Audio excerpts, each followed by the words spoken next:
Ale toto inak moja frajerka strašne nechápe, ona sa ma pýta, že to čo je za katastrofálnu výchovu, že jak vy si môžete s otcom len tak nadávať.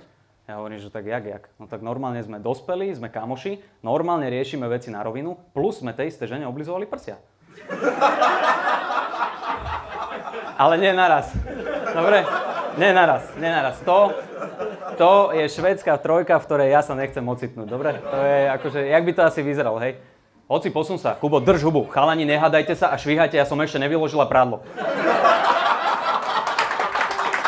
Ďakujem.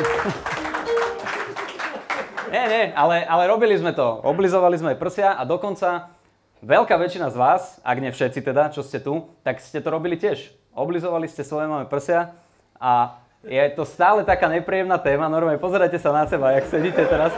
Čakáte, čo príde, hen tam vzadu, typek, ten sa uhýba normálne, ten to nechce dostať do tej hlavy, ale je to tak, je to téma, ktorú nikto nevyťahuje, moc sa o tom nerozpráva a pritom je to úplne normálna vec. Za to sa človek že vôbec nemusí hanbiť, nemusí sa tým chváliť, ale je to tak a ja viem, prečo to tak je. Lebo je to jedna z tých trápnych vecí, ktorú každý máme zavretú v nejakej takej pandorinej skrinke, nazvime to. A je to vedľa tých momentov, napríklad, keď niekomu zakývate a zistíte, že on nekýval vám.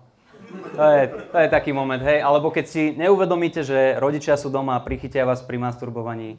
Hej, to sa stáva. Nechajú vás to dokončiť. Hej, potom vám sarkasticky zatlieskajú k tomu. To bol najhorší Valentín, aký som kedy zažil. Oblizovali ste svoje mame prsia, oblizovali ste jej prsia, ty si jej oblizoval prsia, ty si jej oblizovala prsia. Kámo, ty vieš, čo ty si robil? Úplne, akože, nie, ale iba kvôli tomu, lebo ty si akože dosť namakaný, vieš to. To není proteín z kuracieho mäsa, to je takto, hej. A pokiaľ je vám to stále nepríjemné, keď je vám to nepríjemné, tak pozrite sa na to z tej druhej strany, opýtajme sa to inak, lebo je trápne opýtať sa, že oblizoval si svoje mame prsia? No áno, oblizoval, hej. Ale keď ja sa opýtam, že čo si oblizoval svoje mame, tak najlepšia odpoveď je len prsia. Ja len prsia, fakt, nie naozaj.